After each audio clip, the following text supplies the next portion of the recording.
This material is made available to you by or on behalf of the University of Melbourne under Section 113P of the Copyright Act 1968. It may be subject to copyright. For more information, visit the University Copyright website. I mean, I had marks that were all over the place in the essay. Some of them were quite savvy.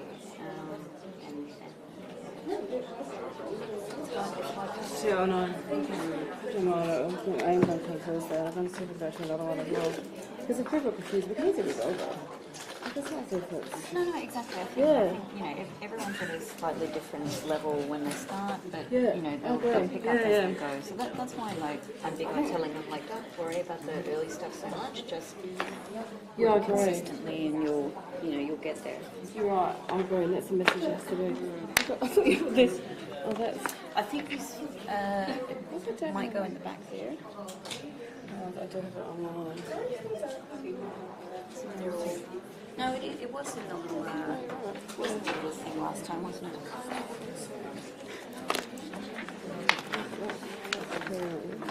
Oh, there we go. It's always an easier. I can't believe they've got Apple computers. I know. I've been doing this for years, and I just don't even know like how to open. I know that's the way you open. Okay, thank God. This is only something I've learned in the last couple of weeks.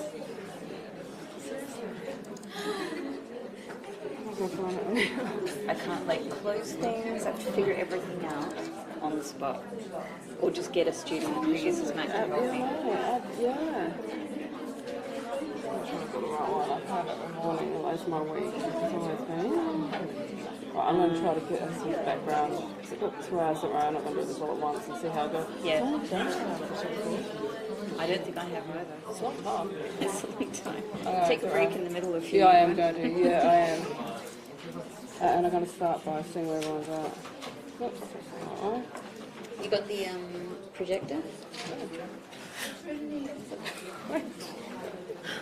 Left and right. I presume. Do you think? Oh no. Great. Thanks. You're good to go, I think.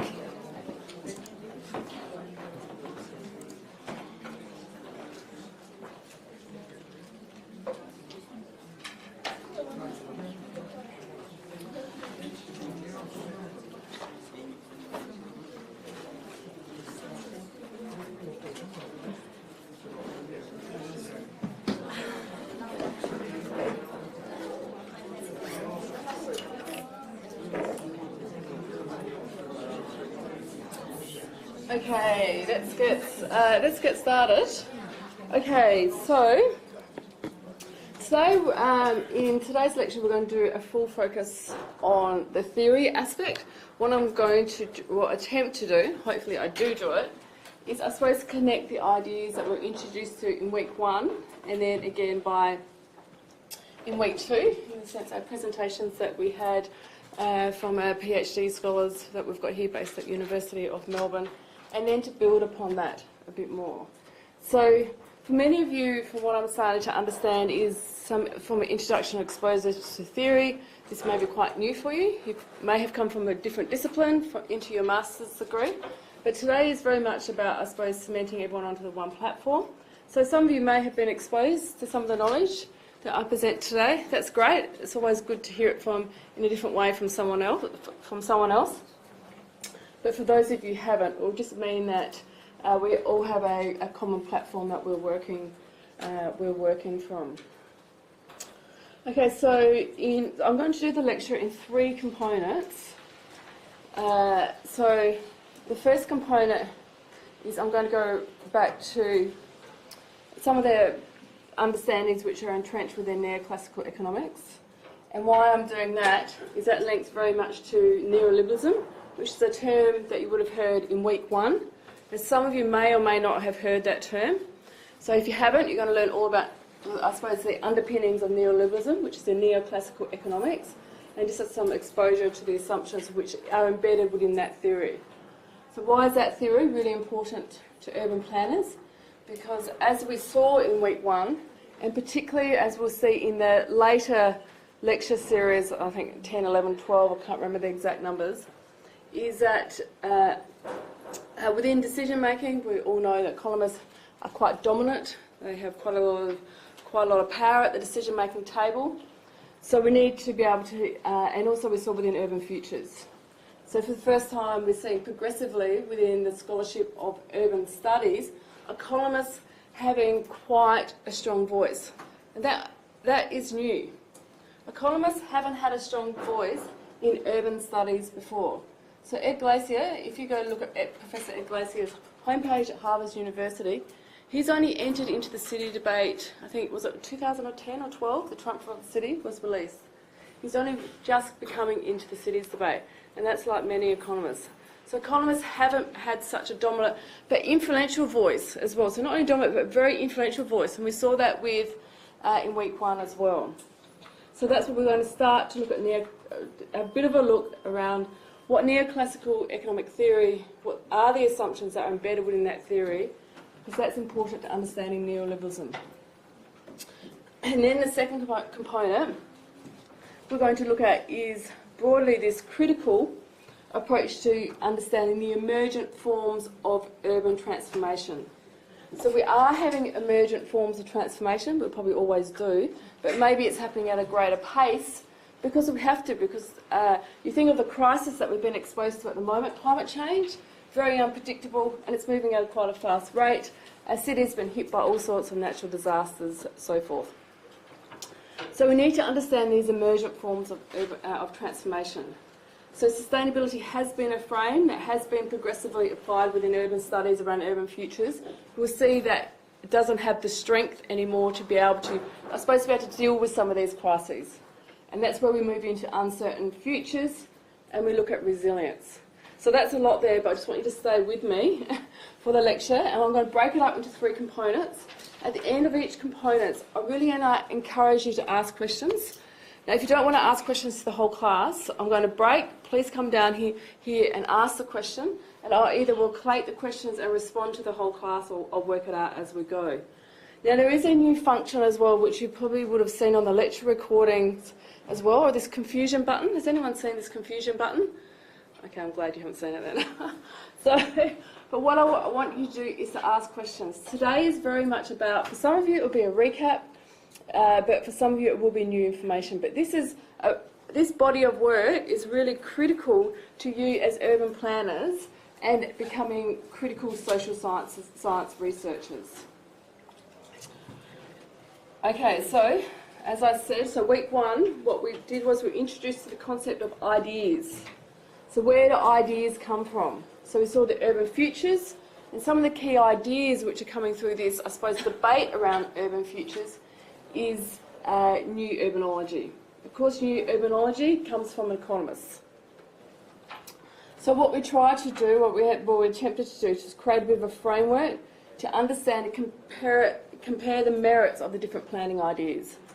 So the economists are putting forward one idea, and that's generally talked about as the entrepreneurial city. But remember, if you saw the visions of the different cities, there's a green city, there's a fair city, as well. So there's a variety of different ideas. So we want to be able to compare them and to evaluate their merits. Now today we're going to extend that. That's week 4. But in week 2, what we were exposed to though was applying theory to practice, and how helpful it is to have a body of knowledge, theory, if that's what you want to call it, to be able to help you to solve problems. So theory actually helps you.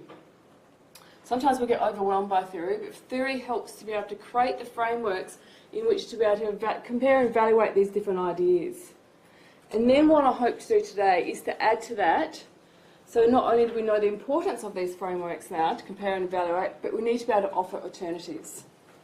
So if we don't like what the new urbanologists are saying, what the economists are saying, we have to put forward alternatives. And that's really important, to be able to point to at least what those alternatives could or may be.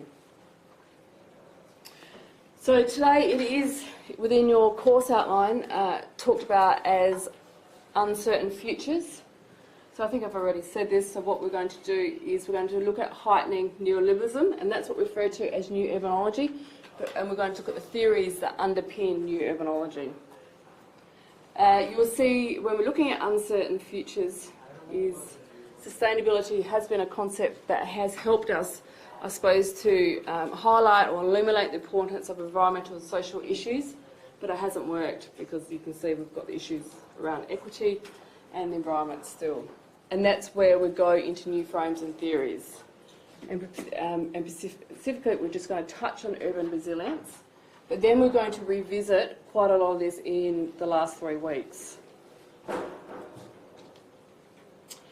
Okay, so I've said that. Okay, so the focus on the first half of the lecture, so we're going to first of all look at neoclassical economic theory, underpins neoliberalism, and very much going to look at the free market. Free market is the critical aspect that is encompassed within neoclassical economic theory. So then we're going to look at the shortfallings of the free market, and then of course the shortfallings, the role of planners, and particularly the role of regulation to be able to address market failure. So economics is another lens or another frame. So all within different, if we draw on the different disciplines, we all have a lens or frame of which we can use to apply over urban problems. So you could be within geography, psychology, political science, engineering. You all are taught to think in a certain way within that particular discipline. Does anyone come from a background of economics? Was your undergraduate economics? A couple here? What about engineering? A few? Yep. Psychology? So what else is there? Any others? The broad, everyone come from Melbourne Uni? Most people come from Melbourne Uni today, the undergraduate? Yep. Okay, so we have different lenses and frames. So the emphasis with the economic the emphasis within economics is on efficiency, and that's what it tries to do.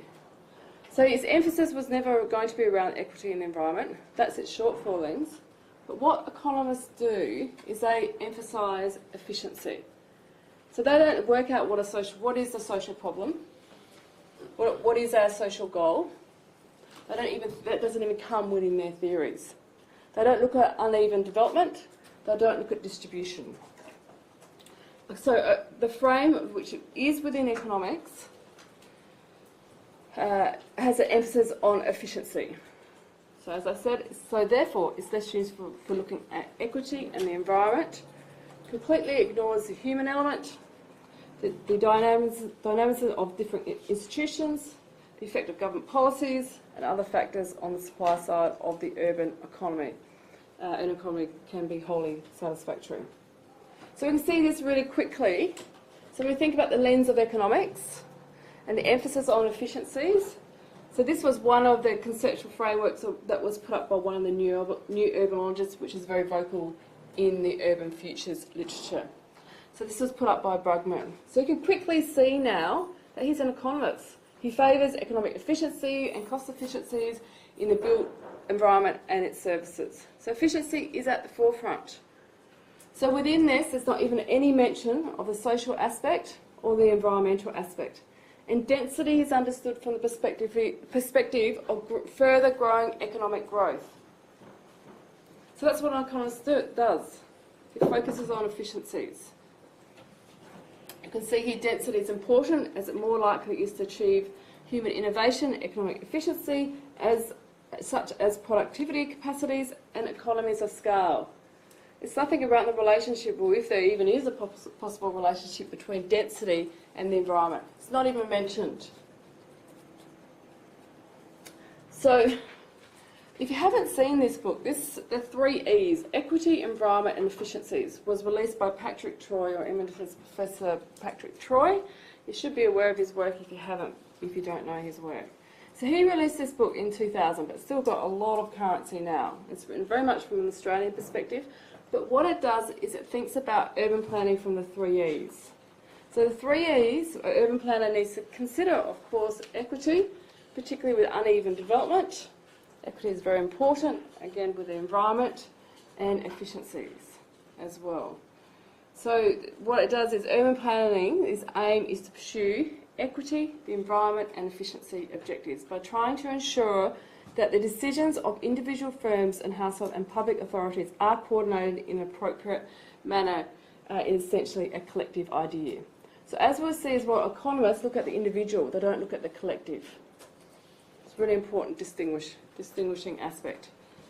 Its characteristics are that it deals with the long term and it is comprehensive in the sense that it aims to provide a spatial framework for all activities, collective as well as individual. Economists don't have a spatial perspective. They don't look at uneven development. They look at the individual. They don't look at how that good or service may be distributed. It doesn't even think about it. It just looks at it from the efficiency perspective. Although discrete tasks can be contracted out, the important long-term planning activities that aim to shape the way a city grows and changes are essentially political activities in which all citizens have the right and perhaps the duty to participate. So economic profession, you can see very quickly, and you need to very clear in your understanding, focuses on efficiency. But us as urban planners need to consider the 3 E's, need to consider efficiency, equity and the environment. So economics is one lens, but of course you can see very quickly it's going to have a lot of shortfallings because it doesn't consider equity and the environment. As I've said, economists consider the most efficient production. Economists use the term optimal. Consider what the most optimal production is. Optimal means for those who are economists, where marginal cost equals marginal benefit. I won't go into what that means. Also, it considers the behaviour of individual producers and consumers, not the collective. It looks at the individual. And it also has a significant emphasis on the free market that gives individuals the greatest incentive to act in ways that maximises their own wealth. No, so not our collective wealth. So, for example, my own wealth, my individual. The greatest incentive for me to maximise my own wealth, not as a collective. So it doesn't consider the spatial aspects. So what is this free market? So we need to understand this free market because as you can see, the economists place a lot of emphasis on the free market actually working. So for the free market to actually work, there is a variety of different assumptions that sit underneath the free market that you need to be able to have an understanding what those assumptions are and whether these assumptions are actually plausible or not. So as I said, the purely competitive market system, so the free market, economists understand that to efficiently allocate resources. So that is essentially where demand equals supply. So that's an efficient allocation of resources.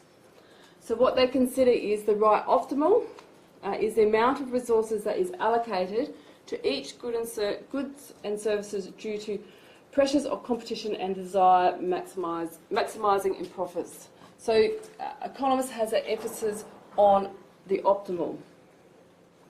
Also they consider as well, and as we'll see when we look at the assumptions, there's no externalities as well. So externalities are, I suppose, costs that result as a result of producing that goods and service. And because there's no property rights around that aspect, it leads to some other flow-on or cost to others. So environmental costs are a classic. So today, who pay for their pollution coming in here? Did anyone pay? So if you hopped on a bus or a car, did anyone pay for their pollution? No. And that's the problem, is that we have no property rights over public good, which is the air. So for the market to work requires certain conditions. And so these conditions need to hold up if the free market is going to be able to effectively and efficiently allocate resources. So what the free market assumes is that we have perfect factor mobility. So perfect factor mobility is in the long run, factors of production are perfectly mobile, allowing free long-term adjustments to changing market conditions. So what does that mean?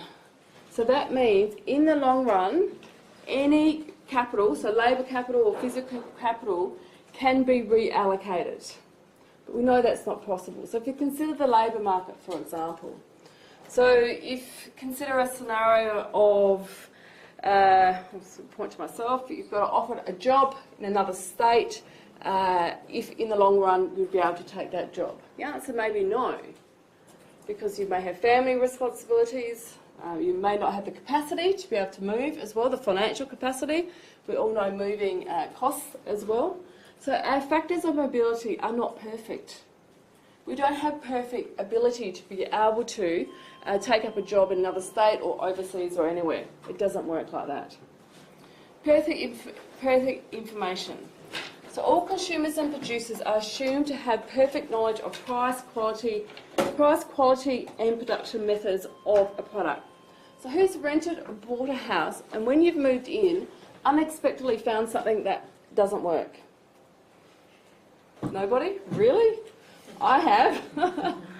So when I rented an apartment, the top balcony linked onto my balcony. I didn't have perfect information when I rented that apartment. So that means there is, of course, not perfect information because the person who was renting me wasn't going to tell me about that leakage for whatever particular reason. So we don't always have perfect information to be able to make the best possible choices. Homogeneous products. Okay, so the quality and characteristics of a market, goods and services do not vary between different suppliers. So who has a favourite coffee place?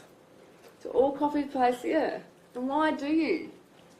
Oh, it's Because you like, quality of coffee and yeah, you price like. and everything. Yeah. That's right. And is it the same as a coffee shop next door? No. No. There we go. We don't. There is not homogeneous products. Think of the supermarket shelf as well. The variation of different products. Property rights. We all know that we don't have well-defined property rights. Otherwise, we would have environmental problems as well. So you can start to see quite quickly there's many shortfalls of the free market. So for these assumptions to be upheld is very, very difficult. I can't even think of one scenario where they may be upheld. So perfect factor mobility, perfect information. We're never going to have perfect information. I'd like to think that we do, but it would be very, very difficult. Homogeneous products and property rights. But these are the key assumptions that underpin the free market. And this is what economists advocate for. So economists advocate for the free market, So we've got a problem, as we can see quickly. So given certain conditions, they do have that at the beginning, if we don't put it here. So given certain conditions, so they were the conditions, these ones here, or we can refer to them as assumptions. So these are the conditions, or assumptions is probably a better word. So if they are all held up, so if we have perfect information, perfect factor mobility, homogeneous products, and also well-articulated property rights, the free market works. But the key phrase, of course, is given certain conditions. Okay, so we know that certain conditions, of course, don't always exist. So therefore, we result with market failure. So many economists, if we result with market failure, then there's some form of role in general for regulation. Now what I would encourage you to do between this week and next week, or next time I see you, is to Google, I'll send out some links, there's a YouTube channel called Freak Economics, and on that, Ed Glacier does talk about if economists ruled the world, what would the world look like? And he looked at the role of regulation as well, if there is a role. And what you'll start to see is that economists fundamentally really believe in the free market. They really believe that the conditions and the assumptions of the free markets can be upheld, and so therefore they advocate for no regulation. Because if we start to economists understand, if you start to advocate for regulation, it starts to distort the possibility of ever having the free market. But one thing is to be really clear about is that economists really believe that. And if you listen to podcasts being put forward by some of these neoclassical economists, you will start to see that very quickly. They really do believe this. So, but we know that that's not possible. It's not possible to hold up the conditions or the assumptions underneath the free market. So what we need to be able to do is develop arguments as planners to be able to ensure that not only efficiency is considered within decision making, but so is the environment and equity. So planners can play a role in trying to rectify market failure. So planners can improve knowledge. We can improve the internalisation of externalities. I'll give an example of each of these in a moment. Of course, planners can play a role in provision of public goods, and planners can play some role in the mobility around capital as well, but less of a role. But there are still ways. So mobility, so this is just some examples of what we can try to do to try to rectify the market failure. So planners can, for example, so I don't have any, so because I've just recently relocated to Melbourne, I'm not quite sure of the examples, so you might have to help me out with some suburbs here in Melbourne. So in Adelaide, what happened was we've had all our manufacturing closed down, which I think is similar here. So Elizabeth, does anyone know Elizabeth? Elizabeth is quite, from a historical perspective, no, in Adelaide? Yep, one person, okay, that's good. So Elizabeth, I suppose, is the home, was the home to Holden's, but also around Holden's as well, there's a significant amount of public housing to be able to service the employment for Holden's. So what has happened, of course, is Holden's is closed down, and so therefore we've got all this this employment, well, now we've got unemployment. So what planners can do, for example, is we can, or people working in public policy can provide subsidies for industry to relocate to that site where GM was, where Holden's was. Or also sometimes, and this is of course a bit more radical, we can help people who were working at GM relocate as well. So we can use what economists call a price incentive to help facilitate the mobility in this instance around capital and labour. Of course, this is very difficult to do. People just cannot get up and leave because you've got different networks within your communities and different, for example, possibly family responsibilities as well. So we can help to rectify the market failure to some extent, but you can see it's quite limited. Knowledge. Planners can help with in ensuring that we have better knowledge that's made available to all. And this is where regulation plays a very strong role. So, for example, to ensure that schools aren't placed right near motorways, we know the pollution effects of placing or any form of development right near or housing development or education or some form of place where a lot of people are right next to a motorway, in the sense of the health benefits around air. So regulation plays a very strong role from that perspective, in the sense to be able to improve knowledge by essentially just not allowing it to happen. Property rights as well. So we know with property rights, what happens is, and we've seen this is why we've got so many environmental problems, is the market has over-allocated. So when the market over-allocates, because it doesn't take into account social costs. So the market just simply does not consider social costs. It only considers the individual, so it only considers private costs. So we all know by whatever form of transport that you use here, of course, maybe except from a bike, if you walked, we all would have had some form of social costs by getting here, because we all would have made some pollution if we went on public transport or if we drove a car. The market just does not consider that, so therefore we over-allocate on different goods and services, and that results with environmental problems. So no one's essentially taking responsibility of that aspect. Okay, so public goods, of course, planners, we all know planners can or people working in public policy can have a strong role around the delivery of public goods and services. So the rationale for planning, of course, the many popular arguments for implementing regulation, of course, is to secure a better environment, but also a better environment for everybody. So not just the individual, but the collective. And also, of course, to ensure more sustainable, whether it be land use or or whatever it may be. Think of the 3 E's from the equity, efficiency and environment.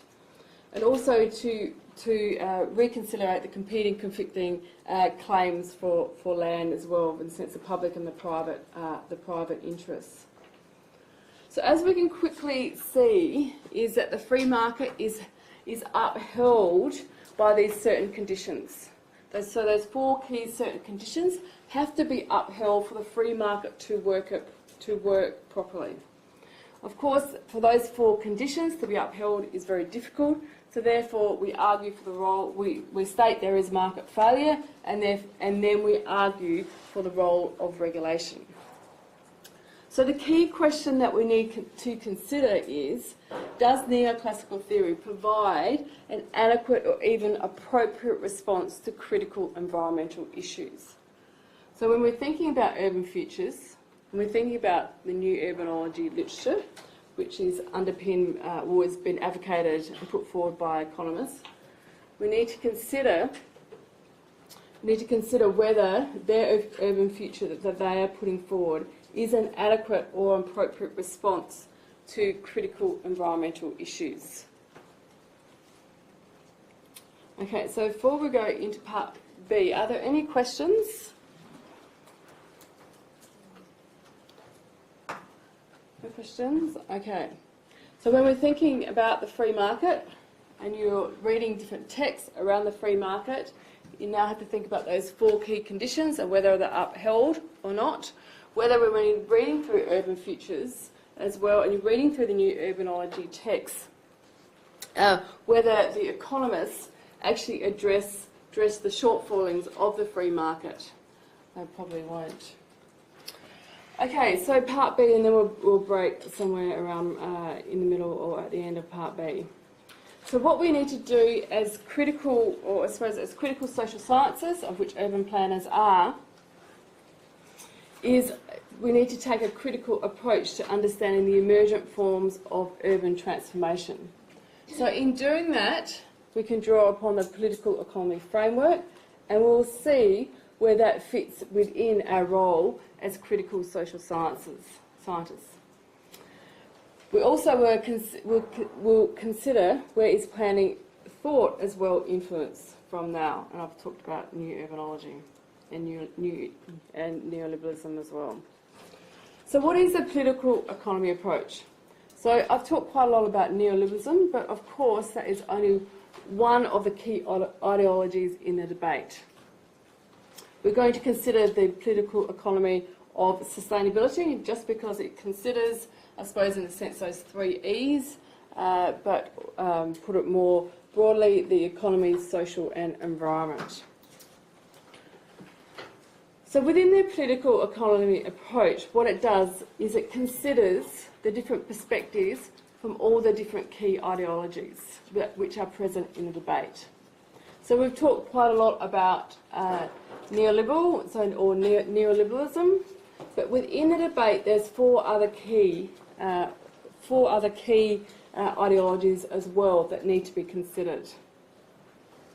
So there's neoliberal, liberal, social democrat, and then radical. So as we move from left to right, or whichever way you're left to right, what happens is there's greater government intervention. Because as we saw with neoliberal, in the sense that it was the emphasis on the free market, with the underpinning from neoclassical economic theory. And so therefore, the free market doesn't advocate at all for any form of regulation. But as we move across the spectrum, entrenched within the different ideologies, has a greater emphasis on government intervention, right through to radical social theory. So radical social theory has, in a sense, sees things from quite a different perspective. The perspective, so neoliberal, we can see, has a strong emphasis on economic growth, on the economics. Where we move to radical social theory, it has a stronger emphasis on the social and the environment. And it really considers that for all life on Earth, that as the social aspect and environmental aspects come first. So what's the importance of the political economy approach?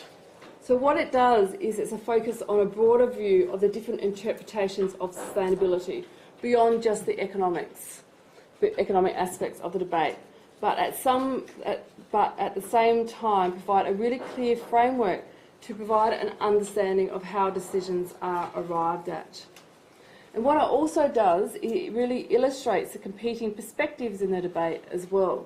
So, for example, an emphasis on economic growth or an emphasis on the environment. So here we emphasise economics, and here, of course, as we move further over on the spectrum, has a stronger emphasis on the social aspects and the environmental aspects. So it doesn't prioritise economic growth. So what we're trying to do within this approach, the political economy approach, is really to direct attention to the relationship between the economy, society and ecology. So within neoliberalism, so to this side, what we consider here is that economic growth will deliver on environmental and social goals. But of course, we have had a very strong period of neoliberalism, and we have seen that that doesn't happen. And as we move across that spectrum, we have a stronger emphasis there is limits to economic growth, and limits to economic growth are required to ensure all life on Earth is maintained within all different species. So if we start to unpack what this political economy approach is within the different interpretations of sustainability, so this is the spectrum of the different four key ideologies within the debate. So we've got neoliberal, we've got liberal, social democrat, and we've got radical. And within this, there are, in a sense, within the literature, considered to be four key different understandings which helps to differentiate the different ideologies. Of course, neoliberals has an emphasis on the economics, so of course there's going to be no realisation or understanding there is any limits to economic growth at all. But from a radical perspective, of course there is emphasis on limits to growth, because the emphasis is on having strong social and environmental goals. The substitutability of capitals, what that refers to within neoliberalism, they look at the aggregate.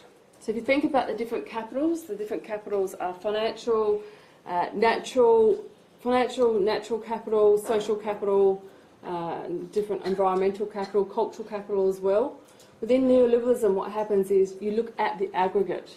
So you just put all the different capitals all in together, but you don't differentiate the importance of any of the capitals. But from more of a social democrat or a radical perspective, you do differentiate the importance. So, for example, critical natural capital, you start to differentiate and tease out as you move across the spectrum within social democrat and radical. The role of technology as well. Neoliberals have a greater emphasis that technology will provide the solution because it doesn't consider the human element. But of course we know that technology will provide some of the solutions, but not all of the solutions. Power relations is essentially around uneven development. We know economists, for example, don't consider the equity aspect, they don't consider the spatial aspect. It focuses on just efficiencies. Whereas as you move across, when you look at the radical aspects, there is a strong consideration around, for example, for cities, around uneven development. I've just noted those there for you. And you can start to see, oh yeah, sorry. I just thought it might be a good idea to stop and check if anyone's uncomfortable with the word capital. Is everyone okay with that, or is anybody unsure? No idea. No idea. Okay, so it's essentially a stock. So it's a stock of natural capital. And so what economists would do would try to put a monetary value on each stock. So they would have to do that to aggregate it. So they would have social capital, natural capital, economic and financial capital. And it's essentially considered as a stock. Economists will aggregate it, but radical social theory won't. They will distinguish between the importance of the different capitals. So we all know we need some form of environment to be able to live. So that's what we term critical natural capital. So this helps, I hope, to help to map out, I suppose, the different debates within sustainability. And so, that, of course, there are alternatives from neoclassical economics. So you can see neoclassical economics of those surprise is right, is down the bottom here. And that's essentially because neoclassical economics doesn't consider the equity aspects or the environmental aspects. So neoliberal economists are sitting down the bottom. So when we're talking about the sustainability debate, here Hopwood and his colleagues consider, I suppose, three different components of that debate. Well, I've considered four key ideologies. So the status quo is essentially neoliberal and liberalism. Reform would be social democrat, and transformation would be the radical social theory. And you can start to see with differing emphasis, you can map whether you're an organisation. So this was done, these scholars are based in the UK. So this is a government organisation, the EU of course. So there's different organisations, there's different NGOs as well, I think, on here as well. Can't see any NGOs. Can anyone see any of the NGOs at the moment? Or mainstream environmental groups are there. I thought Greenpeace was on here. Can't see. And also some of the different theories as well. So we can see that neoliberal economists are only one key consideration in the whole complexities of the different sustainability debate. So if we go back to the political economy typology, so what it essentially tries to is it adds more to what this, I suppose this is a bit of a crude representation of the four key different ideologies, but this one tries to map in more detail the complexities of the sustainability debate.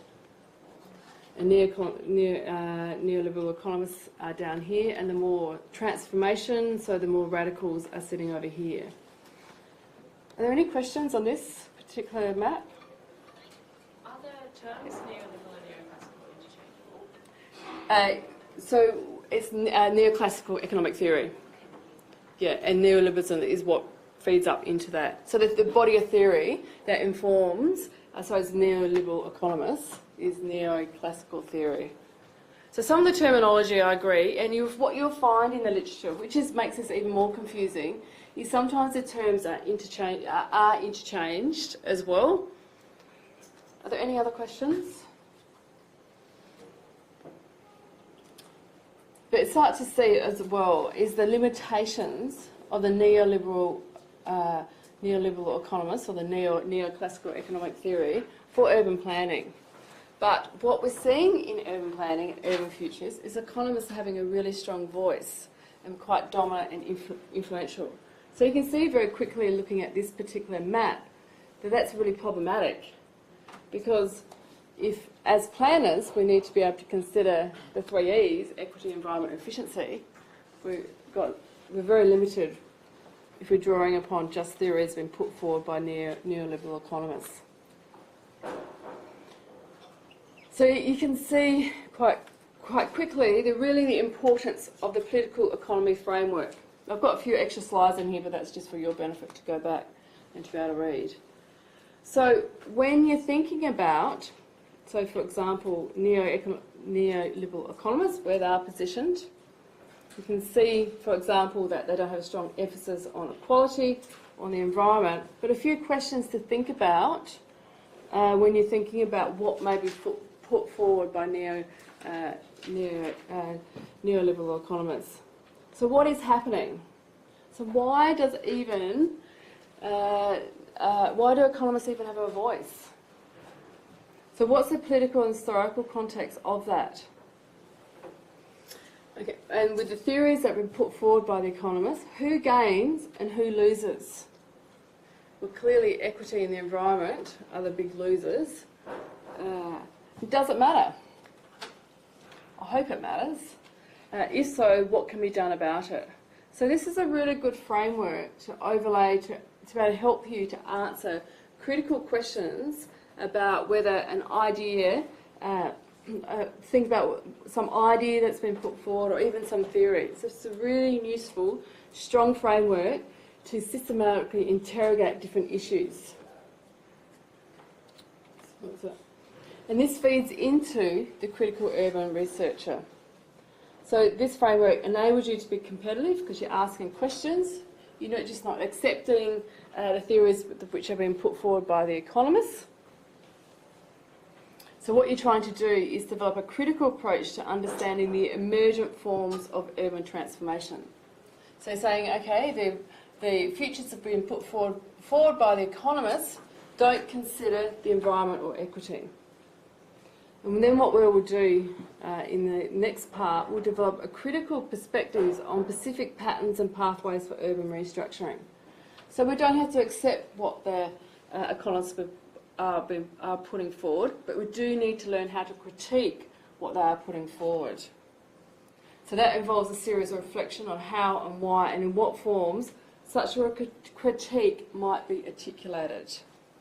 And then hopefully what we'll be able to do is to offer an alternative framework for reorganising life of cities and regions and territories. Because there's got to be alternatives, because at the moment the urban future debate is sitting here.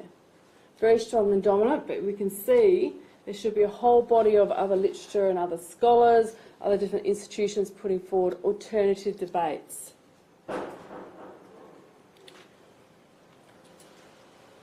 So the critique of urbanisation, sorry, that's spelled incorrectly too. Critical perspectives on generally critical perspectives on neoliberalisation, and that's essentially because neoliberalism is dominant. So generally, as critical social scientists, what we are doing is critiquing neoliberalism, and that will become more evident throughout the course. So neoliberalism has been dominant essentially since the 1980s. So critiques of urbanisation are generally multidimensional. They're spatial, of course, because we want to consider the equity aspect, institutional, and of course political as well. And these are just answers. The critiques may be directed towards a whole variety of different issues. And in week 2, we saw 4 different PhD scholars put up 4 other issues as well. But generally, these issues or these critiques around critiquing neoliberalisation. So our aim as critical social scientists is to critically evaluate the prospect of more socially just, radically democratic, territorially balanced and ecological viable interventions into emergent patterns and pathways of urban restructurings. So think of Patrick Troy's 3 E's, and you can see quite quickly what we're trying to put back into the debate. So efficiency, economics is important, yes, but so is equity and the environment. So we're trying to have a more of a balanced debate. Okay, what we might do is just pause for a moment, and then we'll come back, say, in 10 minutes, and we'll do the second half of the lecture. But are there any questions? No, if anyone's got any questions, I'm happy to ask them down here as well. Okay, feel free to stand up or stretch your legs, or if not, stay where you are.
Great, just questions. Good. Are they your notes? Oh, that's good. That's good.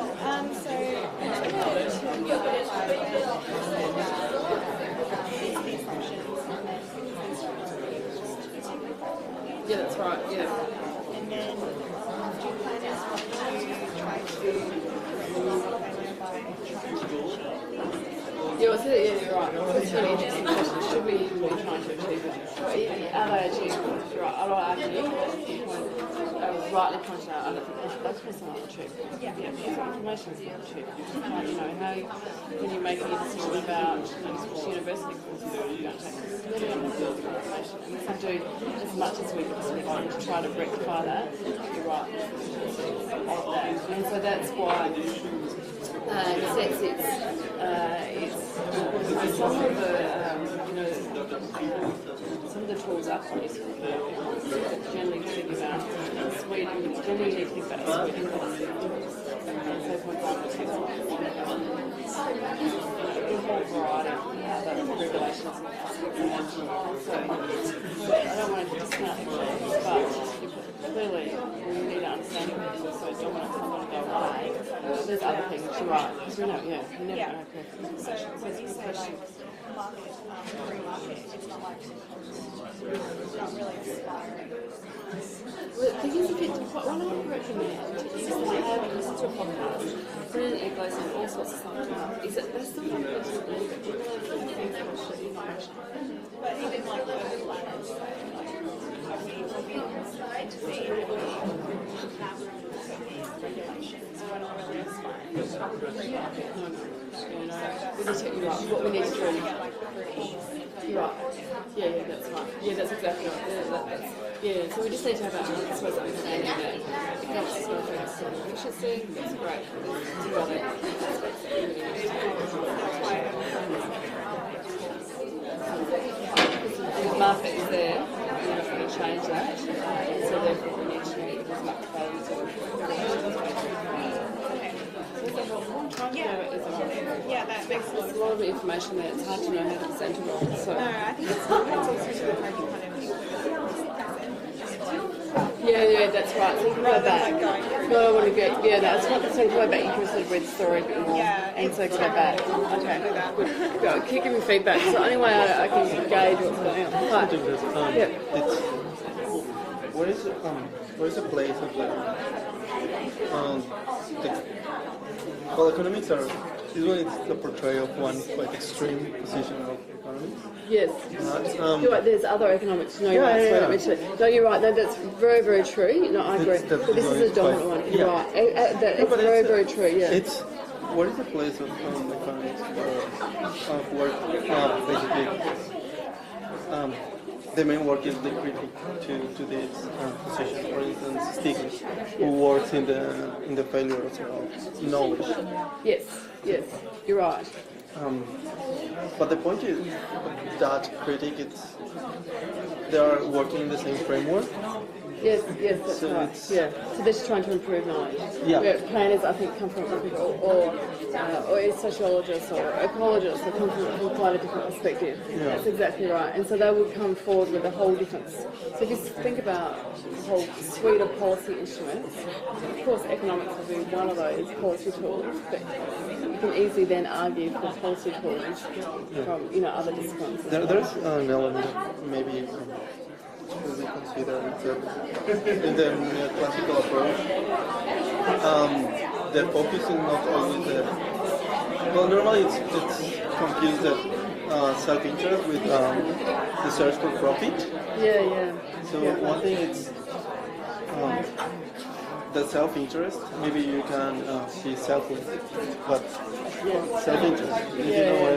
No, that's right. Maybe I can be I don't know, humble or whatever, but or my benefit came from sharing, but not always the looking of profit. No, you're right. Yeah, no, that's right. Yeah, that's true. Look, it's not as straight as we have presented it, but the profit maximisation is essential. You're right, but I mean, there are. It's just But I feel that that's one of the problems of the critics of the neoclassical approach. Because the neoclassical approach is a very well constructed theory. Right, I mean, you're right, it is. Beautifully constructed. You're right, it is. So if you You're want right. to critique that, you should be very precise. Yes. So that's one of the problems. Normally, if you come to self-interest with search of profit or with self-defense, that's a short, like a short approach. It's not powerful enough. No, you're right. Yeah, no, you're right. Look, I agree on many different levels there with you. I think what neoclassical theory is, right, it's a very well-defined theory, and it's well articulated. Whether you agree with it or not, it is very well articulated. But economists, I think, go some way to recognise the deficiencies as you alluded to, but probably doesn't go far enough to consider the complexity. You are always trying to believe that the market is actually the best way to sort most of the problems. So maybe that's not always true, but actually you always are thinking in the same framework of market efficiency. Yeah, that's true. That's very true. So what I feel now is that even if you are being critic, you are always thinking of the market. So most of the regulation now are designed to tackle the market failures. But I'm still thinking the framework of market, for instance, You're the right. taxation. That's exactly Pollution right. taxation, That's something to ask a question. It's a very good question. You're right, that's exactly right. And so, you're right. So the market failures in itself are limited too. Pollution. Four key things. Yeah, you're right. Taxation with pollution is when it's short-sighted. Yeah. Because anyway, if what happened in my country, companies were charged with massive taxes. Yeah. But actually, it's more profitable to keep polluting and pay the taxes. No, you're right. But because anyway. You're right. Be working the framework. You're right. You're right. So that's exactly right. Yeah. So I suppose it's one lens, and it's responding to just those four conditions. Yes. But as we know, particularly cities are much more complex, and so we actually have to, when we critique it, think outside of those four key conditions. Yeah, it's So that's another element that it's weak in the classical approach. The power of institutions. Yeah. It's just, So your background is economics. but most of my interest was in the critical art, so not really radical, but kind of close to the social democracy and the radical art. So where did you do undergraduate? Economics. So whereabouts? Colombia. But my teacher, one of my most influential teacher was from Success. Yeah, right. So she was like critical. Yeah, right. Okay. So basically my main work was in global political economy. So that's why I'm interested in it. Okay. Yeah, right. Okay, Sorry. that's great. No, very. Next time, ask the questions to everybody because they were good. Can I first say just a couple of things that might help clarify for some people before we start? So, just for some people who are a little bit stuck on the neoliberalism thing, I thought I might try and come at it from a slightly different perspective to see if this helps. So, most of you, I think, are probably younger than me, and I was born in 1983. So I wasn't alive before this sort of period of neoliberalism was really coming in, you know, and that can make it hard to understand, to see this sort of thing. And I think like understanding neoliberalism for me, you know, didn't just happen like that. It was a long period of really reflecting on, you know, the learnings that I got in urban planning and other things, and looking back at my life and going, oh yeah, I guess actually that wasn't a given. That wasn't always the way. I guess that started in my childhood. You know, that was, and before that, looking at histories and going, oh yeah, that particular approach actually was a little bit different. So it can be hard. I think it's a long-term process of sort of reflection on these matters before it really clicks in your mind for a lot of people, and it certainly was for me. But neoliberalism can definitely be thought of something that, as Catherine said, it kind of started to come in the 80s, and it was a slow progression. It wasn't just one day there was no neoliberalism, and then there was neoliberalism. It was a slow period of deregulation. This is one of the, deregulation is probably one of the key characteristics. Privatisation. It's an attitude towards the governance of our societies. It might be helpful to think of it in that way. So it's not just something that economists are doing, it's something that is getting its fingers into all of these different aspects of society. And it's a very, it's seeing the government become more market-oriented and business, taking a sort of a business approach to governance as well. And also, yeah, sort of a general business approach to things. Anyway, I've said there's a paper that I'll send to Catherine that she, I think, can send around to all of you guys, or I can put up on LMS that you can read over in your own time, and it might help to clarify some of these things. But yeah, it's tricky. It's tricky to come to grips with. That's great. Thanks, Rebecca. So neoliberalism, you think about epistemologies, it's become a way of thinking. That's probably a way, in a sense, so it's infiltrated very dominantly within policy making. So whether economists, of course, have led that to some extent, but also it's become very influential and has dominated policy making through deregulation. It's a classic, a very good example. You could probably all think of something that's been deregulated. So that, and deregulation, of course, means so something that was publicly owned now is privately owned. So probably with all of your countries could probably think of something. Electricity is a very big one here. Here in Australia, water, a variety of other things. So things that used to be owned by the government no longer are, and are in the private interest. And that has progressively happened over the last 30 to 40 years. So this probably feeds on quite well, in a sense, from what Rebecca was saying, and in a sense, where's planning thought influence from now? Because the origins of planning thought, of course, wasn't economics or neoliberalism. It was quite different to that. It had a strong social contract. But planning thought has drifted in recent decades and away from the workings of the wider geographic imaginations of which was its origins. And that's been very much a result of some of the pervasive influences of environmental determinisation in planning, and that's created, as Gleeson has described in a paper in 2012, an intellectual rift. So what we're seeing within planning thought, we're influencing or some interventions in planning thought, which probably aren't that good, are from the non-spatial, so economists, or non-social sciences, as well, so physicists. We won't look at the role people who are involved in the hard sciences and particularly physics, and now becoming influential as well within planning thought. We'll look at that in weeks 10, 11 and 12. So we're starting to see influences from engineering. We'll see that within resilience. Design, we've seen that within particularly new urbanism, particularly with the focus on technology fixes.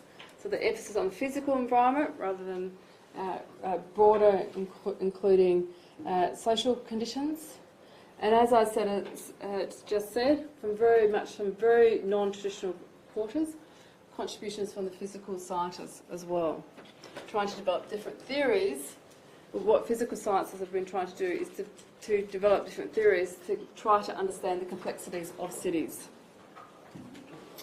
But of course what we have looked at as well is the traditional economists, so the neoclassical economists, which are very much entrenched, of course, within market capitalism, and that has resulted, I suppose, that influence over the last 30 years into what we now call new urbanology, which I suppose is heightened neoliberalism to some extent.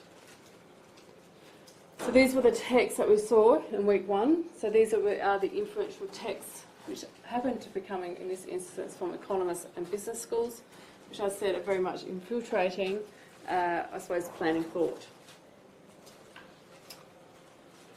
So the key ideas. So we looked at the key ideas in week 1. So I've just incorporated some of the week 1 slides here just as a bit of a recap, but to try to bring it all together. So what are some of their key ideas? How do economists understand urban futures is really important. So some of their key ideas, which we've already seen, I won't go over, very much around, I suppose, assuring economic growth, I suppose the unstated belief in the role of technology, urban futures, so if you remember the Aerotropolis, and also the application of market mechanisms. So see, it's quite narrow. Their understanding of what an urban future and how to implement an urban future is very narrow and very much entrenched within the economic discipline. And we've already seen this slide today. From Brugman, you can very much see that the conceptual framework, which is embedded within the new urbanology, is very much entrenched within economics, with strong emphasis on efficiency. And of course, there's different key initiatives and ideas which are within these texts. None of them are that new and don't really deal with the complexities of our problems we're trying to deal with. So fuel-efficient cars, don't get me wrong, are great ideas. Energy efficiency homes, I wish I had one. They're excellent ideas. But the key question is whether it goes far enough. So are these ideas that are putting forward by new urbanologists are adequate or even an appropriate response to critical environmental and social issues? So for all mean, absolutely, let's have fuel-efficient cars and energy-efficient homes, but we probably need some greater policies as well to be implementing around to deliver on our social and environmental goals. So are these responses adequate or even appropriate responses is the key questions from critical social scientists. So Gleeson, in an interesting paper, he wrote this, so Professor Brendan Gleeson, so if you haven't heard of some of his work, he's based here at the University of Melbourne, wrote a paper in 2013. It's called the role of social scientists in the urban age. And he wrote this paper because, as you can see, within planning thought, we are having some really strong influences. Where's the slide? Here. We have really strong influences in planning thought. So he talks about this intellectual rift. So economists, the physicists are there, strong emphasis as well on design. So this is problematic. It's very problematic in the sense for critical social sciences and also for what urban futures we may or may not have. So will the urban futures have a strong emphasis just on the economics, so essentially be business as usual, what we've got now, or can we have some other urban future, some other alternative that's going to have a greater emphasis on those 3 E's that are put forward by Troy?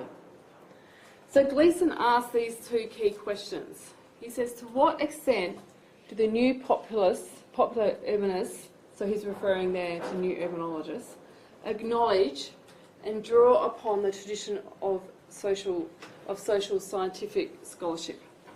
So what he's saying is, do these new urbanologists draw upon already this very strong body of scholarship that's already been developed by critical social sciences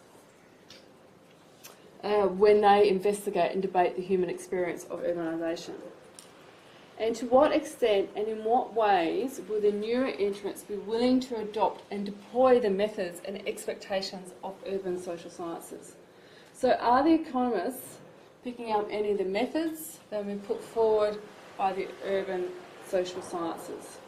So probably 2 quite strong questions that he's asking here. So I really suggest, when I send around the paper that Rebecca talked about, I'll send around as well this paper as well. And you really should read this paper as well. And we're very, very lucky, so Brendan Gleeson is of course based here at Melbourne Uni as well. So some of the critiques that have happened of the new urbanology text are these ones. So the critiques of this dominant urban future model, the new urbanologists, have been put forward by critical social sciences. But what has happened, as Gleeson expected, is that the new urbanologists are not drawing upon this body of knowledge that's already been developed by critical social scientists. So, for example, the new urbanologists talk about a linear relationship between housing density and energy use. It's not linear.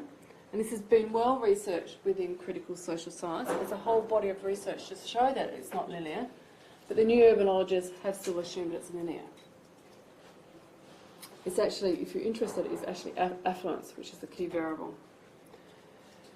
The overstated technology solutions, I mean, the Erythropolis is just plainly ridiculous. But it has been proposed by the new urbanologists, and it has been long criticised as well, even before it came within these texts as well. We're not going to put now airports as a centre just from a security perspective anyway. I spoke to this in week 1 as well. Environmental outcomes, as well from telecommuting. I think this example provides a really good example of the complexity of when we're trying to consider whether solutions will actually rectify any of our environmental and social issues.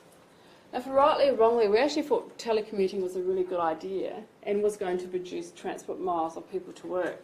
I mean, I probably could have thought that was possibly going to happen. But that's not what happened. Things are more complex than that. So what happened, of course, is we gave people greater locational flexibility. So by not having to come to work every day, we gave people greater locational flexibility. It meant, for example, I could live in Anglesea rather than in North Melbourne because I was only coming to work once a week. But what telecommuting has interestingly done though, has increased the number of the number of kilometres of which people have travelled as an aggregate to work. So what that example I think shows is the complexity around this debate.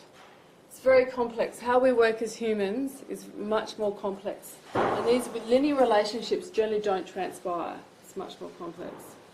So these solutions which have been posed by new urbanologists, so the solutions, they're looking at housing density. There's a very linear relationship which has been put forward by the new urbanologists about housing density and energy use. Critical social sciences have already refuted that claim, but the new urbanologists have picked up on that, have taken that relationship and have assumed it. So in answer to Gleason's question, at what extent do the new popular urbanists, new urbanologists, acknowledge and draw upon the traditions of social science scholarship? It's very limited. I'm being careful by saying limited. It's possibly none, but we say it's very, very limited. So we pick up any of these key texts, any of these ones, and go and look and see whether they are drawing upon any of the work of critical social sciences. So Harvey, of course, it would be a good one to go and look to see whether he's cited or not. I mean, he is one of the most influential person we've had in Gleason, where they are being cited in a sense as very key critical social sciences, as these new urbanologists are proposing new urban futures. Are these new urbanologists drawing upon the body of knowledge that's already there? The answer is essentially no. But the problem we do have is that these texts, of course, are becoming very influential.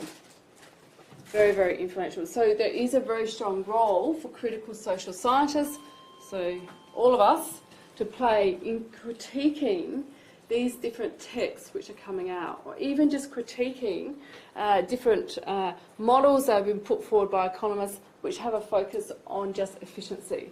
So picking up on the 3 E's. So there's a very strong role for us within policy making, within academia, or wherever it may be, to ensure that critical social sciences have a very strong voice, but also the work that's already done is continually recognised and disseminated. So if you are interested in looking at some of this engagement, and this is experimental theory, which has been put forward by critical social scientists, I'm not going to play this YouTube. This is for you to go and listen to at your own leisure. There's two here, there's 2 links. The first one is a conversation between Professor Brendan Gleason and Professor Neil Brenner, who is based at the Harvard School of Design. 2 of probably the most influential critical social scientists at the moment. So first of all, there's a discussion, which is this one, of them talking about the role of critical social scientists and also some new development theoretical aspects that Brenner's been drawn upon. And this is then, Neil Brenner was here in 2005, and this is his keynote he gave here in Melbourne. I'd really encourage you, in particular, maybe to go first of all, to go and listen to Neil Brenner's keynote. It is brilliant. It is very, very good. So here's probably one of and the text I referred to today around critical social science, Brenner as well. He's probably the leading critical social scientist. Very, very good on theory. So that gives you, if you want to take the next step further, I'd really encourage you to listen to those podcasts.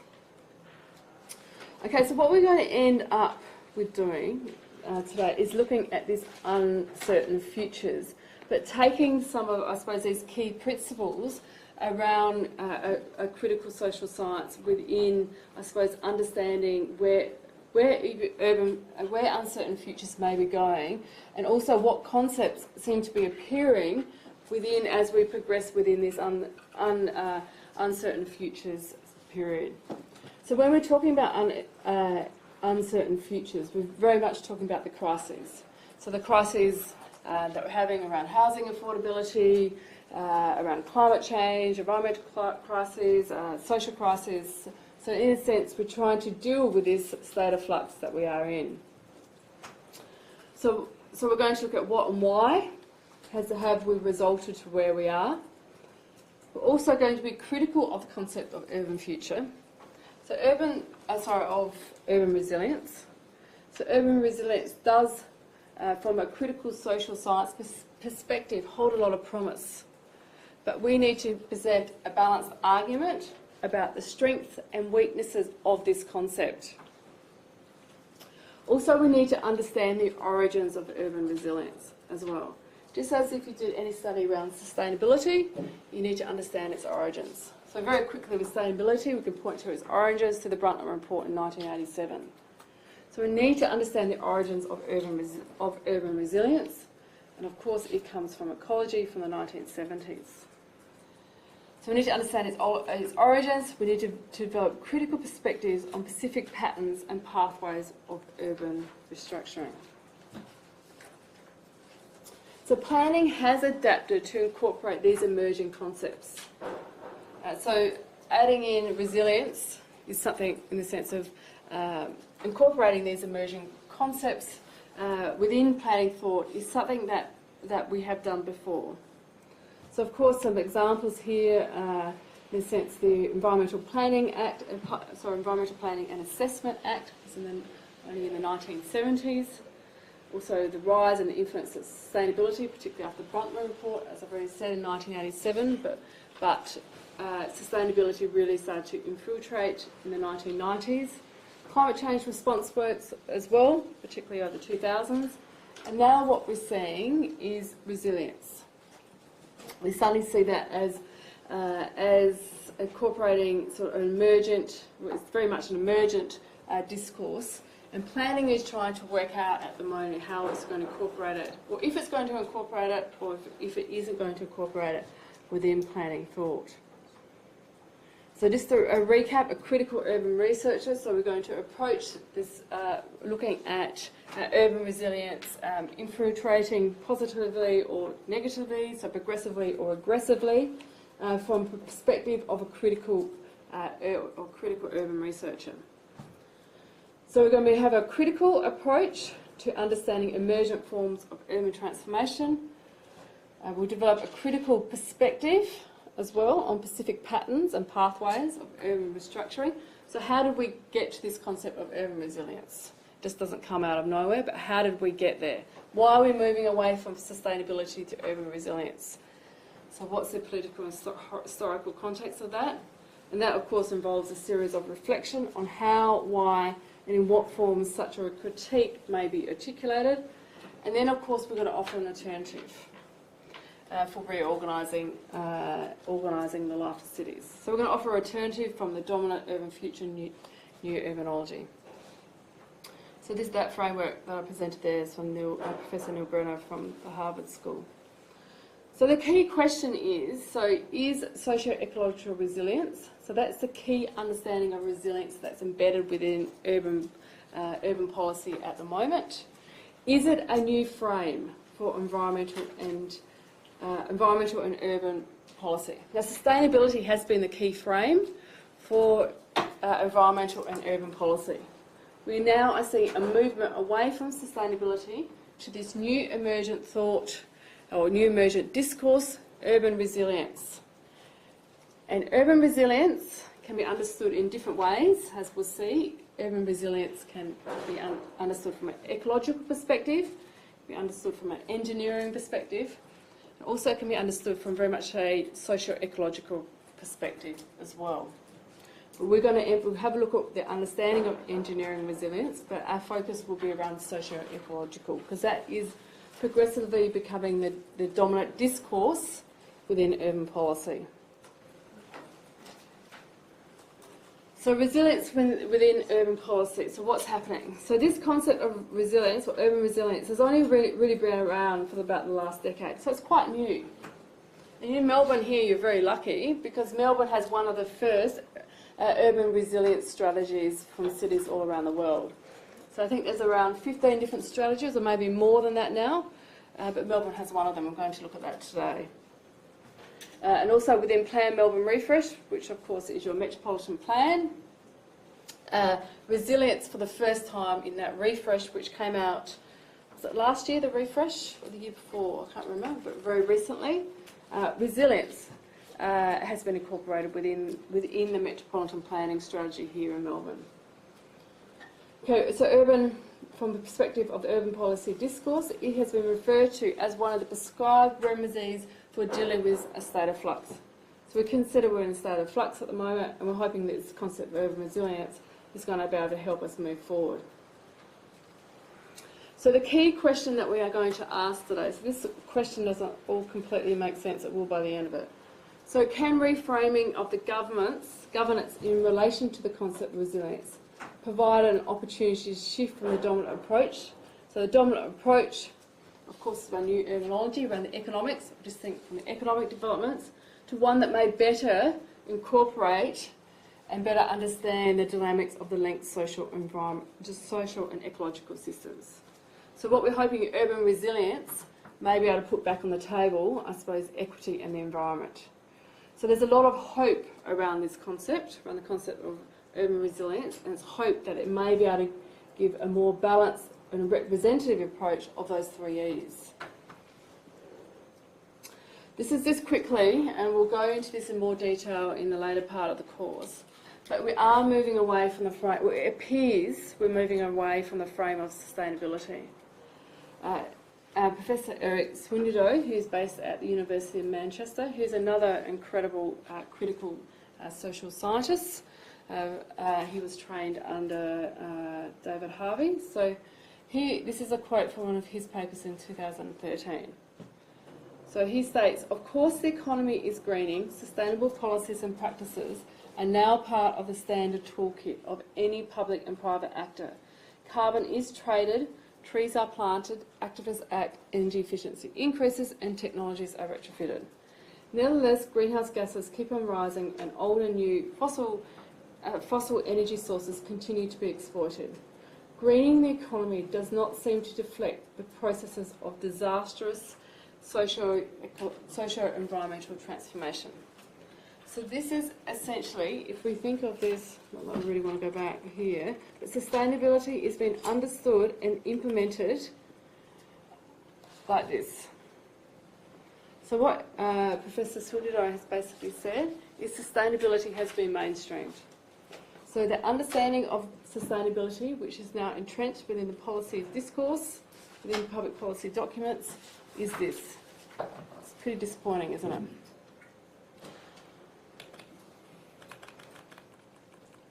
So what has happened is, but we've got this problem though, and the problem is that we've tried to green our economy, but it hasn't deflected from the process of disastrous social and environmental transformation. So we need to do something. So we still need to do something. So the frame of sustainability, you could say, has been hijacked by neoclassical or by economists. So what we want to do is we need to develop critical perspectives on specific patterns and pathways of urban restructuring. So within planning thought, what we're starting to see is resilience having greater prominence, possibly then sustainability. But this is quite new, so we don't essentially know how this is going to play out. But it looks like sustainability may be superseded by resilience. Now, the concept of resilience has been around in urban policy before we got to this emphasis on socio-ecological resilience. So engineering resilience, I suppose, it started to come within urban policy at the start of the decade. And now we're starting to see a movement from the implementation of engineering resilience to socio-ecological resilience. So what is engineering resilience? So engineering resilience is essentially, think about linear. It's about ensuring, reducing risk on the built environment from natural disasters, essentially. So it's reactive, it's defensive actions, it's opportunities to efficiently secure urban systems in the face of risk and threats. Really important stuff, don't get me wrong. Really important that we reduce the risk of buildings within natural disasters.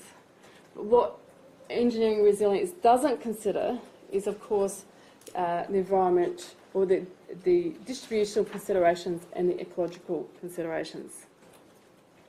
So think about who wins and who gains. In a sense, we're not seeing a gain here from the environment and the social aspects.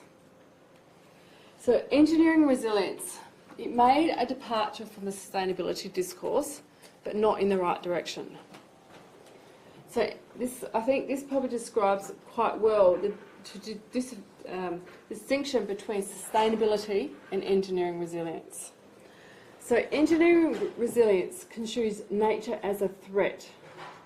So we're trying to reduce the risk here, I suppose, of natural disasters, rather than considering nature as an asset to cities. So you can see quite quickly there's two different thoughts or understandings here of how nature is considered or placed within cities. So as a resource, so nature is considered as a resource to be sustained by cities rather than a threat against which cities had to secure. And this then played out in public policy. This resulted in what we saw through the discourse of engineering resilience, resulted with what we call the securitisation of nature. So, for example, the Mayor of London promised that the corporate world that London will be weatherproof, and asserted that London is less vulnerable to climate change than some of its principal world city competitors. So what we were trying to do here with engineering resilience is to secure cities against this threat that nature progressively is. But within the sustainability discourse, of course, we understood nature as an asset to cities. So then what happens was we've moved engineering resilience still has an important component, but what we need to build within that is the emphasis on the socio-ecological. So socio-ecological resilience in the urban policy discourse has now developed some presence. But as critical social scientists, we need to have a balanced perspective of whether this concept is able to be progressive or regressive. So critical social scientists vary on their optimism of whether the implementation of the principles of socio-ecological resilience might be progressive to be able to illuminate and change its uneven problematic deployment in progressive possibilities for planning, theory and practice. So critical social scientists, there's not even a consensus within critical social scientists whether resilience is able to provide, or socio-ecological resilience is able to provide a new frame for urban futures. So this is just some of the titles of different academic articles which are coming out around the concept of urban futures. So around the concept of urban resilience. So as you can see, this contestation is reflected within the numerous journal articles within these titles. And all these articles are all within critical social scientists journals. So the politics of resilience, it is whose resilience and whose cities. So that's very much looking at who will win and who will gain from this particular concept. So is resilience a bridging concept or a dead end? or are we approaching a critical turn? A content analysis of the politics of resilience in key bodies of resilience literature. So the concept of ecological resilience, what it does try to do is it does try to present what a new frame for urban and environmental policy. So while it is debated of whether this is possible or not, to be able to try to get, I suppose, more of the 3 E's within urban policy. So what the concept of ecological resilience seeks to facilitate is a better understanding and improvement of our knowledge of ecosystem dynamics and human nature and relationships. So what this concept is trying to do is to add in those 2 other E's. So this is very new. This particular piece of work came out by Wilkinson in 2011 in planning theory. So we're still trying to work out within this concept of socio-ecological resilience what it is made up of. What does it look like? We're only starting to work this out as we speak now. So we can see resilience is quite different to sustainability. Resilience is about a process. Sustainability is generally about a state. So here we can see that we're looking at the different key processes or the different key themes to enable us to develop more resilient cities. So the first theme is around assuming change in periods of uncertainty. The second process or theme is around nurturing conditions to encourage recovery and renewal after a disturbance. And theme 3 is around combining different types of knowledge for learning. And theme 4 is around creating opportunities for self-organisation. So you think about when we looked at the urban futures literature, we had 3 different visions or 4 different visions. Horton 1999 framework had 4 key different visions. Or when I put up some of those pictures as well, we had 3 different visions. So we're not looking at visions here. What we're looking at is different strategies or processes to build within cities to enable us to develop a greater urban resilience. So some of the key questions which have been asked by critical social scientists is how is the broad resilience ideal with all its inherent complexities and competing values being defined and applied in urban settings? So how do we understand urban resilience, but more specifically, how do we understand socio-ecological resilience? But most importantly, how is it being applied in real urban cities? So this theory that we've been starting to develop around socio-ecological resilience, and which I showed you, around Wilkinson, who's put that forward, how is that actually being applied in real urban settings? So we're quite lucky, as I said here, in Melbourne we do have Resilient Melbourne, which has produced its first resilience strategy for Melbourne just recently. And so that's the strategy if you have not seen it. So Resilient Melbourne. So Resilient Melbourne, what it does is it puts forward 4 different key objectives about how it understands it's going to implement resilience within Melbourne. So it's around working stronger together, it's around working in shared places, it's around having dynamic economies and healthier environments. So then what I tried to do here is I took the conceptual framework or the theory that's been put forward by Wilkinson around socio-ecological resilience and overlaid that over Resilient Melbourne. And I did that because I wanted to try to ask this question here, is that how is resilience being applied in real urban settings? Now, as resilience strategies are only starting to come out now, so Resilient Melbourne, as I said, is quite new, 2016, we don't really know much about that strategy. We don't know much about how resilience is understood within that particular strategy. So we wanted to try to find out how resilience was being understood and applied within Resilient Melbourne.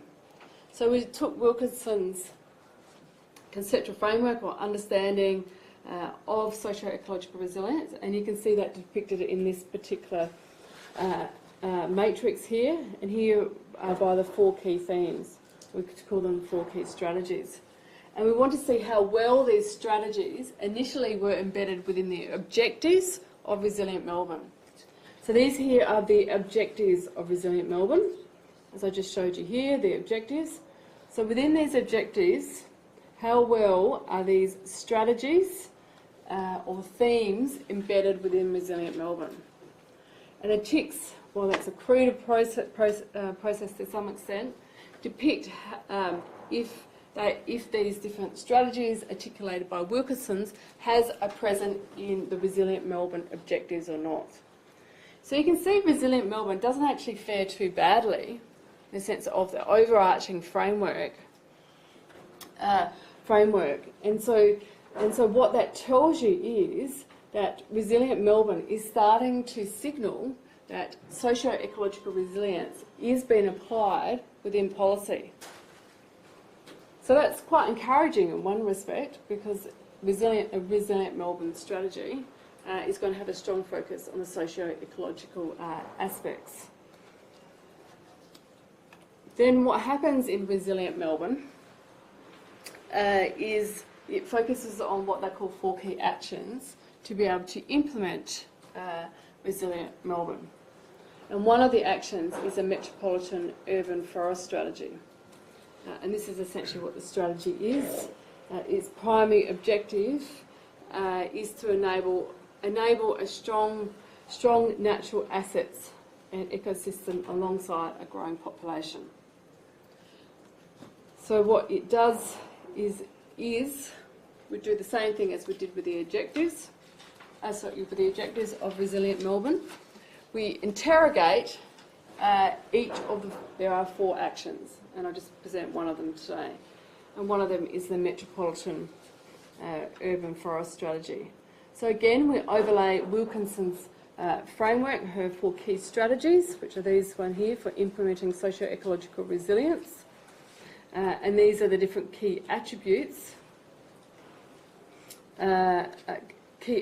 which sit underneath these key themes here. So we can see it started to be padded out a bit more, and you're starting to develop a bit of a better understanding of what these key strategies may involve, and here whether these attributes are reflected or not within the action. So again, you can see that Resilient Melbourne actually fares pretty well in the sense, particularly for this action, the Metropolitan Urban Forest Strategy, for embedding the concept of socio-ecological resilience. All of these key attributes here, which are sitting underneath the 4 key themes, are reflected within Resilient Melbourne. The only ones which are not are these 2 here. So you can start to see quite possibly, I mean, this is really quite encouraging as well, that we have a strategy for Melbourne, a metropolitan strategy for Melbourne, based on resilience, based on quite a progressive understanding of resilience, of socio-ecological resilience.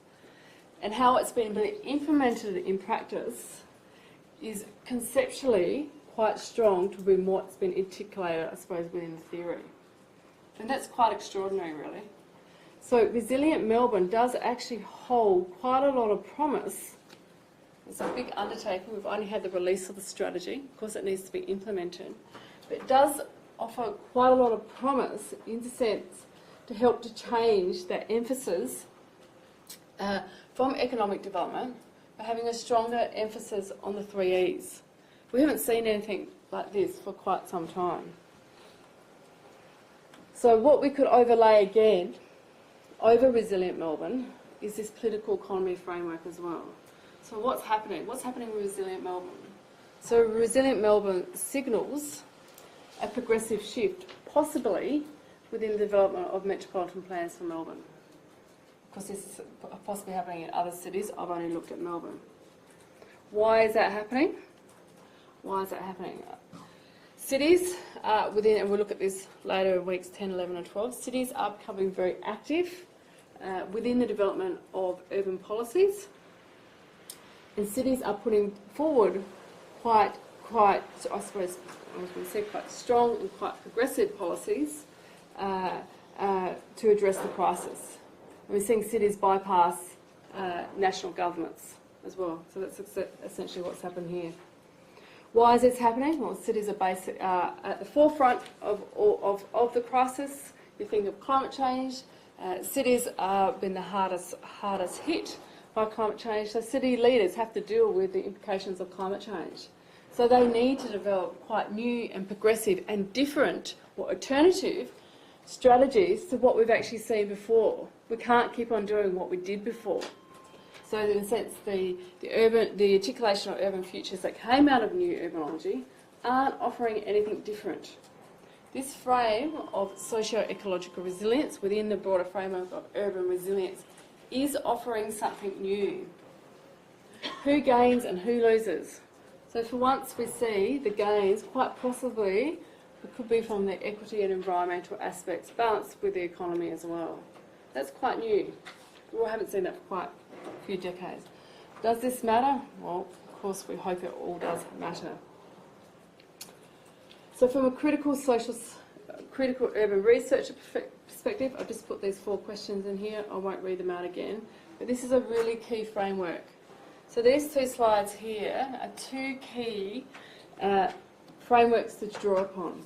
Of course, the political economy framework feeds up into you, all, us, hopefully, as critical urban researchers. So this provides you with, I suppose, a bit of a map, in a sense, when you're thinking about different issues, about how to approach them from a critical perspective. So what are the conclusions just from this case study, and also looking at urban resilience? So when we're looking at urban resilience as critical social scientists, we need to develop a balanced critique. So some critical social sciences are saying that it is a regressive concept. I haven't gone into all the debates today. And some, of course, are saying it has progressive possibilities. The Resilient Melbourne, from an empirical perspective, signals that quite possibly could lean towards the progressive. But as critical social scientists, we need to reflect a balanced critique. So we need to draw on both the positives and negatives when we're looking at new concepts, and we need to present them within our argument. So we are developing critical perspectives on specific patterns and pathways of urban restructuring. So how did we get here to urban resilience and socio-ecological resilience? Sustainability has become mainstreamed. It's highly unfortunate, but that is what it's looking like. Engineering resilience does provide a component, an aspect of socio-ecological resilience, but it doesn't consider all the complexities of resilience, particularly the socio and ecological aspects. So when we're looking at socio-ecological resilience, we'll start to see now engineering resilience feeds up into socio-ecological resilience. And if you look at Resilient Melbourne, that's exactly what they've done there. So what we've done, what we've hoped to do by developing a critical perspectives, we have developed a series of reflection on how, why and what, and in what forms such a critique may be articulated. But really importantly, what we're starting to do with socio-ecological resilience is we're offering an alternative. And as critical social scientists, quite often we critique, we don't offer an alternative as well. But socio-ecological resilience does provide an alternative, but hopefully it does signal progressive possibilities. And by progressive possibilities, I point to the case study of Resilient Melbourne. So that is pointing to quite a different alternative framework for urban futures. Okay, so that's what I'm going to end it up for today. Are there any questions? I had 2 great questions in the break. I'm hoping that someone will ask a question because they're great, and share them with everyone. Are there any questions? We're all done. No questions? Okay, well, yes, great. Do you think resilience, social ecological resilience, one of its factors of becoming potentially replacing sustainability is so we can move away from the triple bottom line and sort of encourage governments, etc., to stop considering the economy as important or fundamental to the goals? Yeah, I think socio-ecological resilience, what it's done, it's a good question, thank you. What it's done, it's completely flipped it. So it's sort of changed how we think about things, because within socio-ecological resilience, we don't, first of all, we don't have this social environment and economics sort of siloed. So it's a whole different approach, and I think that might help to give it some currency. So it's around processes. So the processes are, as I said, these are the processes. So I think what's happened and enabled us to move away from what you're referring to as the bottom lines, or we could refer to them as silos, is we're thinking about how we're going to deal with this flux in a very different way. And we haven't done that for quite some time.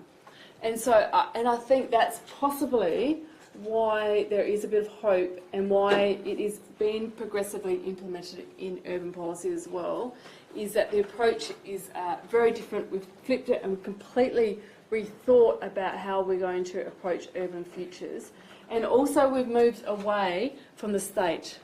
So the state is set, where do we want to get to, those urban futures, trying to decide on whether we're going to have an entrepreneurial city, we're going to have a green city or that. But what we're focusing more on is the processes of getting towards a better future. And these are the processes. So I think we've rethought the problem and we're approaching it in a very different way. And to me, that's why that gives us hope. There's always a possibility that any term can be hijacked by the economists or whoever it may be. But I think because this concept is framed and thought of from very, very different to what we've done sometime, that quite possibly may provide us some avenue to develop better urban policy that has a stronger emphasis on the 3 E's. I could be wrong, but I hope I'm not. Good question. Any other questions? Okay, have a look at Resilient Melbourne if you haven't. That's it's a good policy. Okay, thank you.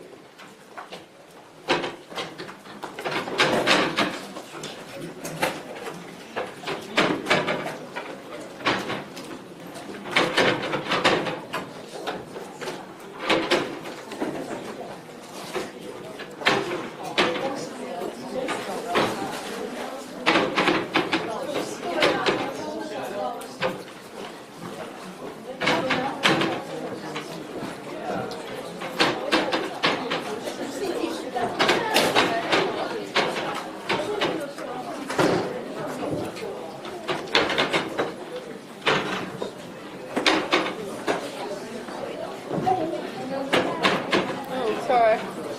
I'm not quite sure.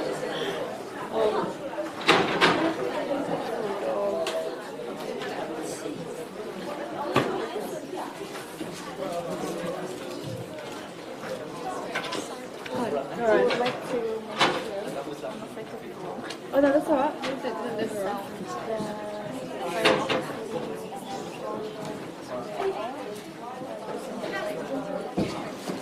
Right. That's their point of view. Yep. Which city did you say? The two of the city, I mean the book. Oh, right, yes, that's right, Yeah, yeah. So Can't city, sorry, yes. Other theory that trying to read Yes, I read the yes, okay. So have a look at this urban condition. It's by Brendan Gleeson. Yeah, so he's only just released that in the last few years. That's the alternative. So have a look at that. While you're very considered, thorough read. Question should have asked it here. Got to get a better way of asking questions. Thank you for asking questions. I know I haven't responded to your email. Oh no, please. I sent it either late last night or early this morning. Do you know, I don't know, mate, I haven't had you shut down. I know. the way that You can, yeah. Do you want to, have you ejected everything that you're with? Yeah, good. It'll be fine. Let's go back to the recording. Can you say where my USB is? I pulled it out. Maybe I pulled it out. Is it already in your pocket or your bag? I typically put things straight in my pocket and pick it up.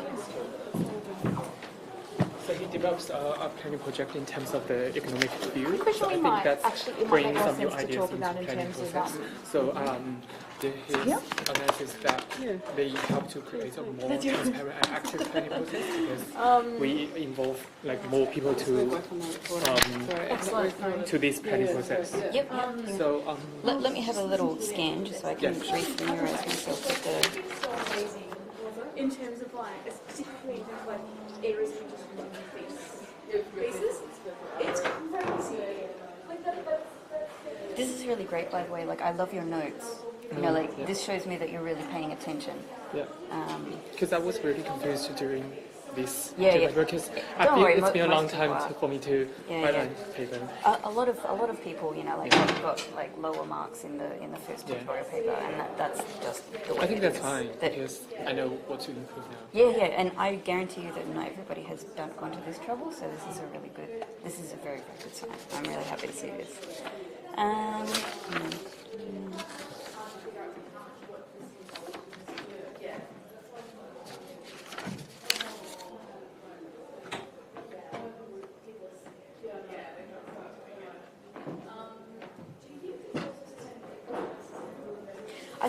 I think, you know, like, again, not everything that I put a little quick mark for is necessarily exactly correct. It might be just like a little prompt to think about it. Yep. I think the reason that I would have highlighted this one in particular is because of the phrasing of it.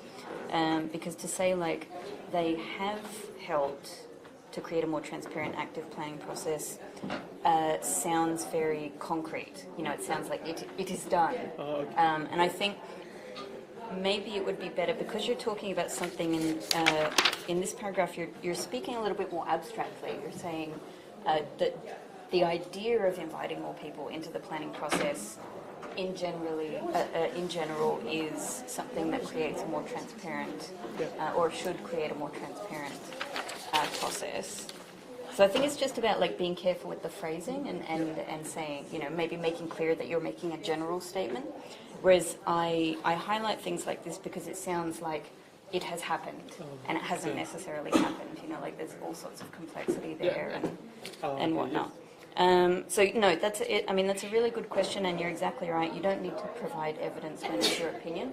I think it's just a case of being careful with the phrasing and making it clear, you know, to the reader, like this is a statement or this is an opinion that comes from somebody else. This is. I mean, you don't need to say, this is my opinion, but just, as I said, play around with the phrasing to try and make it a little bit more clear. But I, as a marker, will make mistakes like that as well. So sometimes it's hard for me to tell. So it's not a big deal, you know, like it wouldn't have directly But if I affected use your evidence marks. from other literature to back up my own analysis, Which is is that still my own thinking, or that's some ideas?